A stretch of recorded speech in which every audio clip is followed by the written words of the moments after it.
दोस्तों, आपका स्वागत है कार्बन और उसके यौगिक में। चैनल पसंद आए तो लाइक करिएगा, सब्सक्राइब कर लीजिएगा। चलिए स्टार्ट करते हैं पार्ट 2 का पहला क्वेश्चन। बेंजीन में मौजूद द्विक आबद्ध मतलब डबल बॉन्ड की संख्या होती है किसका? 3 गो। ठीक है, देखिए ये बेंजीन ग्रुप है, ऐसे लिखाता है बेंजीन। ठीक है, इसमें कितना बॉन्ड होगी? 3 गो डबल बॉन्ड होती है। ठीक है, ये बॉन्ड बेंजीन का स्ट्रक्चर है। ठीक है, इसका चित्र है बेंजीन का, इसमें 3 गो डबल बॉन्ड होती है। प्रोपेन के सामान्य सूत्र होता कितना है? प्रोपेन में मेथेन इथेन प्रोपेन, यानी तीसरा नंबर पर आ रहा है। 3 गो तो कार्बन पक्का होगा, ये ऑटोमेटिक ये गलत हो जाएगा। ठीक है, ऐसे पकड़ सकते हैं। और एन ग्रुप है तो CnH2 n+2 के फार्मूला पर आधारित होगा। ठीक है, एन प्रोपेन का 3 होता है, फार्मूला पर पुट कर दिए CnH2n वाला पर फार्मूला पर।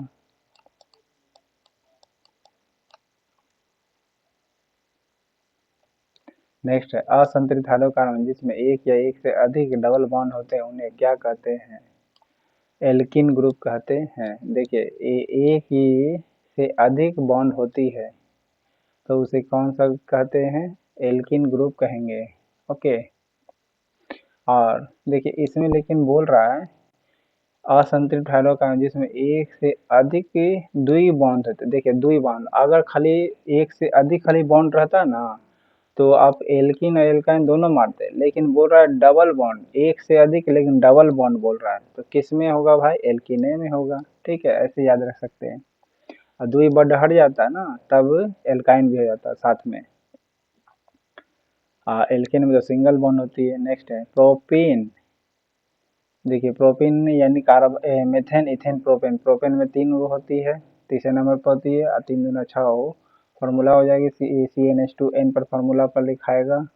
कौन सा समूह हो जाएगा? एल्किन ग्रुप का हो जाएगा प्रोपीन। प्रोपीन किस ग्रुप का होगा? एल्किन ग्रुप का। नेक्स्ट है कार्बनिक यौगिक की एक समूह श्रृंखला जिनका कार्यात्मक समूह समान होती है लेकिन CH2 का अंतर होता है, बताए थे, इसे सजातीय श्रेणी कहा जाता है।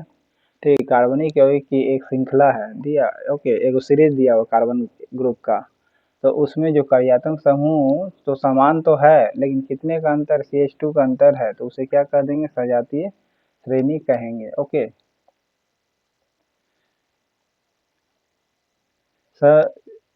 समजातीय श्रृंखला के दो लगातार सदस्यों के बीच आणविक द्रव्यमान कितना? किसका भले? आणविक मास यानी मॉलिक्यूलर मास में कितना अंतर होता है? 14 यूनिट का अंतर होता है। ओके, 14 यूनिट का अंतर होता है सजातीय श्रृंखला के दो लगातार सदस्यों के बीच में। देखिए पहले तो यही ध्यान रखिए कि सजातीय श्रेणी में क्या होता है? CH2 का अंतर होता है। ठीक है, तो दो कार्बन के बीच में कितने आणविक द्रव्यमान का अंतर होता है? तो 14 यूनिट का अंतर होता है। ठीक है, इसका 28 होगा तो दोनों के बीच में कितना का अंतर? 14 का अंतर, ऐसे याद रख सकते हैं।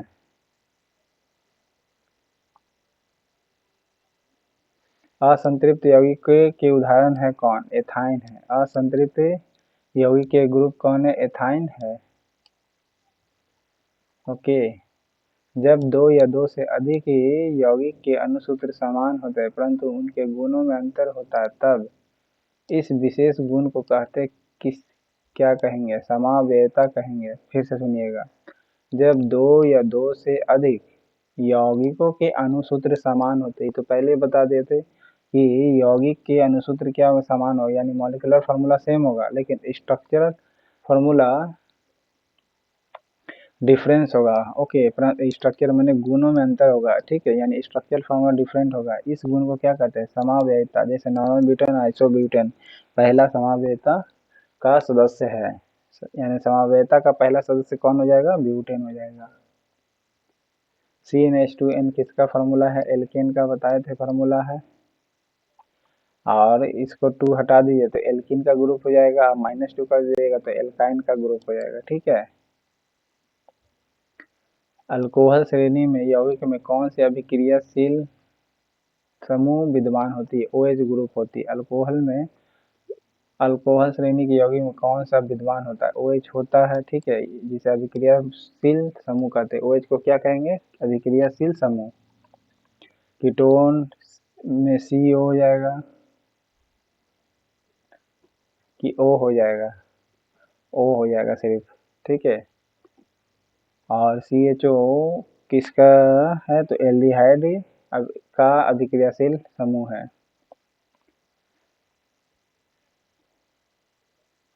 नेक्स्ट, अल्कोहल श्रेणी के यौगिक में कौन सा अभिक्रियाशील समूह विद्यमान रहता है? OH, OH बता दिए थे अभी। नेक्स्ट है, प्रक्रियात्मक समूह में OH का नाम क्या है? हाइड्रोक्सिल नाम है, ठीक है, हाइड्रोक्सिल नाम है प्रख्यातक समूह OH, ठीक है। OH का नाम क्या है? हाइड्रोक्सिल ग्रुप का है। इथेन में कितने सहसंयोजक बॉन्ड है? 7 गो। इथेन में कितने बॉन्ड है? सहसंयोजक बॉन्ड 7। देखिए इथेन का फार्मूला इस प्रकार होता है, 1 2 3, 1 2 3, 3 3 6 1 7, टोटल 7 गो सहसंयोजक बॉन्ड है, इसको सहसंयोजक कहेंगे। ओके, सहसंयोजक बॉन्ड है, ये सब को कहेंगे। नेक्स्ट है, कार्बनिक यौगिक को एथाइन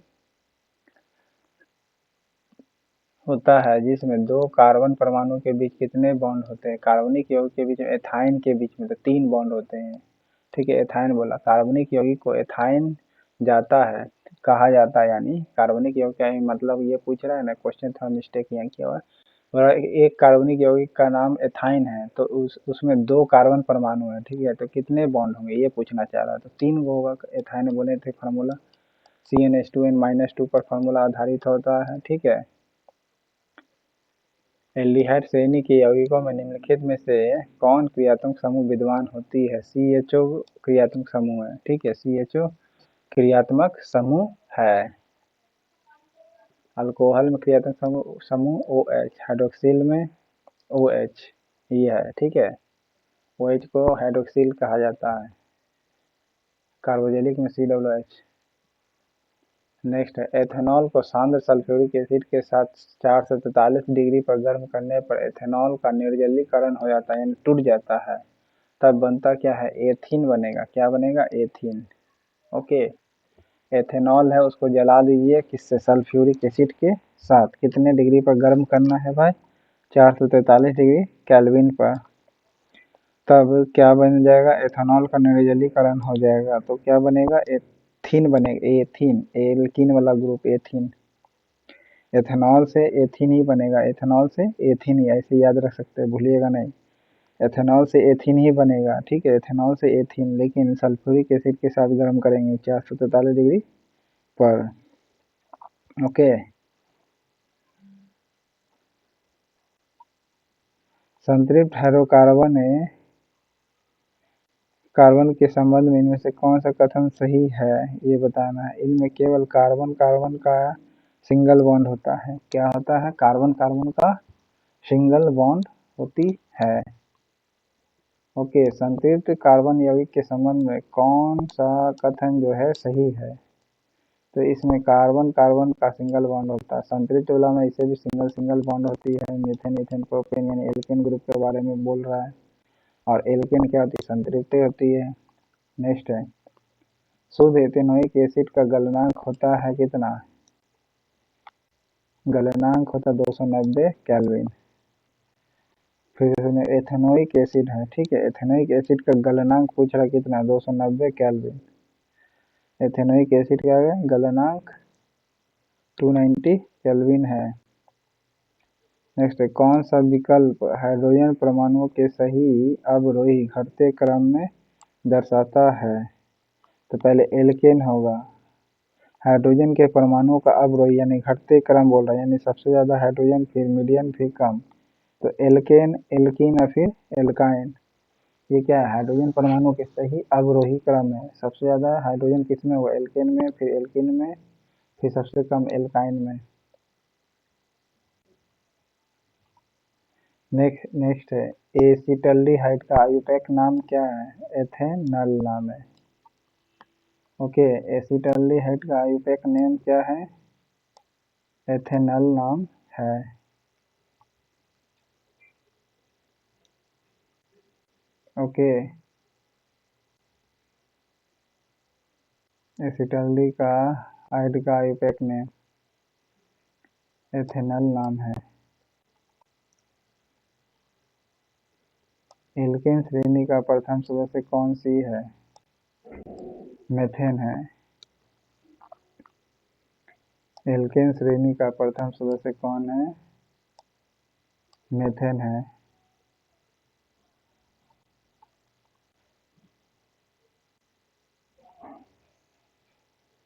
मीथेन का गलनांक कौन है? 90 केल्विन। ओके, मीथेन का गलनांक कितना होगा?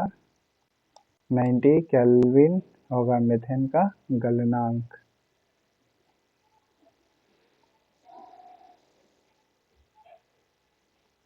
असंतृप्त यौगिक की दहन के दौरान डैश देखी जाती है। कैसी देखी जाती है? पीली। देखिए, ऐसे भी असंतृप्त रहेगा तो पीला लौ देखा जाता है, और जो संतृप्त रहेगा स्वच्छ ज्वाला देखा जाता है। ठीक है। अब पीली जो रहेगी असंतृप्त, डबल बॉन्ड और ट्रिपल बॉन्ड के कारण होती है पीली लौ। ओके, आग जलते हुए देखेंगे तो यौगिकों की ऐसी श्रृंखला जिसमें कार्बन श्रृंखला में स्थित हाइड्रोजन के एक ही प्रकार का प्रक्रियात्मक समूह प्रतिस्थापित करता, उसे कहा जाता है क्या है? समजातीय श्रेणी कहा जाता है। ओके, फिर से सुनिएगा। यौगिकों की ऐसी श्रृंखला है जिसमें कार्बन श्रृंखला में स्थित हाइड्रोजन के एक ही प्रकार का प्रकार्यात्मक समूह प्रतिस्थापित करता है, उसे क्या कहा जाता है? समजातीय श्रेणी कहा जाता है। यानी हाइड्रोजन के एक ही प्रकार के प्रकार्यात्मक समूह में प्रतिस्थापित करता है। ठीक है, तो समजातीय श्रेणी कहलाती है। नेक्स्ट है, साबुन कठोर जल में किस लवण की उपस्थिति से अभिक्रिया करता है? कैल्शियम और मैग्नीशियम से। फिर से सुनिएगा। साबुन जो होती है कठोर जल में किस लवण की उपस्थिति से अभिक्रिया करता है? कैल्शियम और मैग्नीशियम से करती है। अब ध्यान रहे, देखिए, जो नमक होती है, नमक में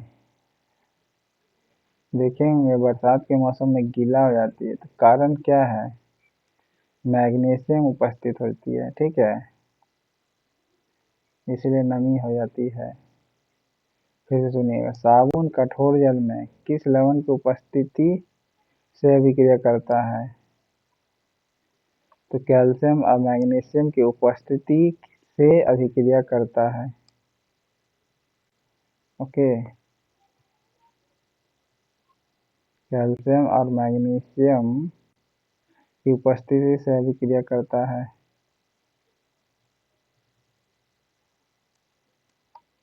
मीथेन, एथेन और प्रोपेन किस श्रेणी के सदस्य है? समजातीय श्रेणी के। मीथेन, एथेन और प्रोपेन किस श्रेणी के सदस्य है? समजातीय श्रेणी के सदस्य है मीथेन, एथेन और प्रोपेन। क्यों? क्योंकि इन तीनों के बीच में CH2 का अंतर है। ओके, मीथेन का फार्मूला होता है CH4, एथेन का फार्मूला होता है C2H6। ठीक है, देखिए यहाँ 4 है तो 6 हो गया, तो H2 का अंतर हो गया, कार्बन 1 है तो 2 हो गया, तो एक कार्बन का अंतर है, हाइड्रोजन का 2 कार्बन का, तो है ना सजातीय श्रेणी का अंतर समजातीय श्रेणी का। नेक्स्ट है, हाइड्रोकार्बन जिसमें कम से कम 2 निकटतम कार्बन परमाणु आपस में डबल बॉन्ड बनाती है या ट्रिपल बॉन्ड बनाती है और बनाने के बाद संयोजकता का संतुष्टि करता है, उसे कहते क्या है? असंतृप्त हाइड्रोकार्बन कहते हैं। ओके, कम से कम 2 निकटतम कार्बन परमाणु आपस में डबल बॉन्ड बनाती है। ठीक है, कार्बन परमाणु आपस में डबल बॉन्ड बनाते या ट्रिक बनाकर अपनी संयोजकता को संतुष्ट करता है, क्या कहलाता है? असंतृप्त हाइड्रोकार्बन कहलाती है।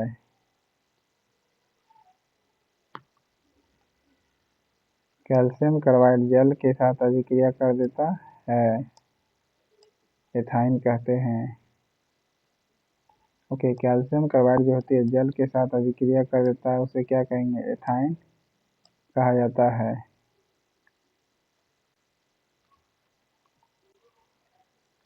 ग्लिसरॉल में कितने OH समूह उपस्थित होते हैं?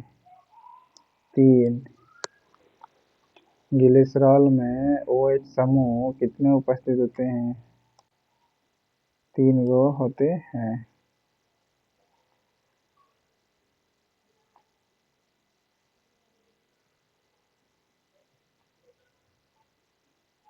कार्बन के 2 अपरूप के अलावा तीसरा अपरूप निम्न में से कौन है? फ्लोरीन कार्बन है। कार्बन के 2 अपरूपों के अलावा तीसरा अपरूप निम्न में से कौन है? फ्लोरीन कार्बन है। हीरे में कार्बन परमाणुओं के बॉन्ड रखने वाले कौन से बंधन है? सहसंयोजी बॉन्ड होते हैं। हीरे में कौन सा बॉन्ड होती है? सहसंयोजी बॉन्ड होती है। ओके, हीरो में जो कार्बन होते हैं उसके बीच में कौन सा बॉन्ड होते हैं? सहसंयोजी बॉन्ड होते हैं। ओके,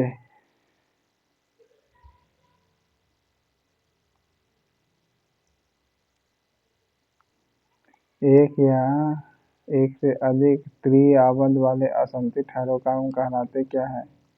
एल्काइन कहलाएंगे। चाहे एक हो या एक से अधिक हो ट्रिपल बॉन्ड वाले तो क्या कहलाएंगे? असंतुलित हाइड्रोकार्बन एल्काइन कहला जाएंगे।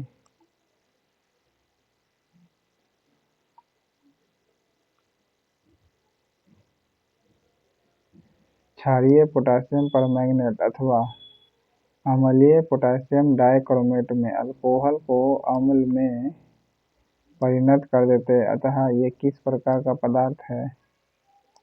ऑक्सीकारक। ओके, फिर से सुनिएगा।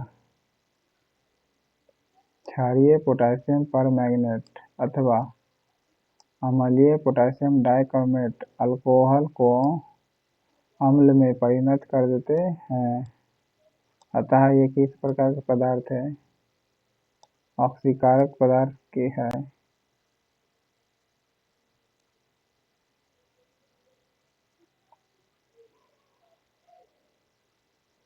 मीथेन CH4 का अणु में क्या होगा? केवल एकल आबंध होगा। ओके, मिथेन के अणु में कितना बॉन्ड होगा? सिंगल बॉन्ड होगी। अभिक्रियाशील मूलक कार्बन वाले यौगिक कहलाते क्या है?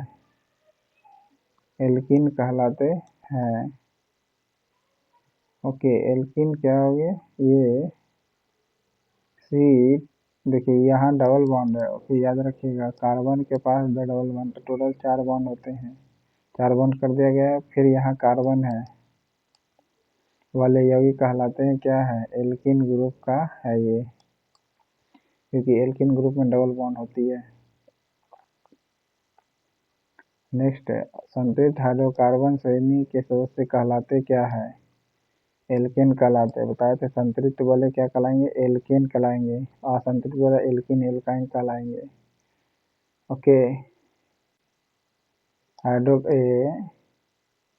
एथेनॉल को अगर गर्म करिएगा आप तो किस में बनेगा? एथीन में बनेगा, 498 कैलोरी पर H2SO4 के साथ। नेक्स्ट है, हाइड्रोकार्बन जिसमें कार्बन के एकल परमाणु द्वारा जुड़े होते कहलाते क्या? एल्केन कहलाते हैं। बताए थे सिंगल बॉन्ड के साथ जुटेगा तो रिपीट हो गया। नेक्स्ट, अभिक्रिया समूह C डबल बॉन्ड के साथ है, यानी एल्कीन वाले यौगिक कहलाते हैं क्या है? एल्कीन डबल बॉन्ड वाले। नेक्स्ट, कार्बन और हाइड्रोजन से बने यौगिक को कहते क्या है? हाइड्रोकार्बन कहते हैं। ठीक है, कार्बन और हाइड्रोजन से बने जो यौगिक है उसको क्या कहते हैं? हाइड्रोकार्बन कहते हैं। एसिड तथा अल्कोहल की अभिक्रिया से निम्न में से कौन निर्मित होता है? एस्टर। अम्ल तथा अल्कोहल से अभिक्रिया से निम्न में से कौन निर्मित होता है? एस्टर निर्मित होता है एसिड और अल्कोहल से रिएक्शन पर।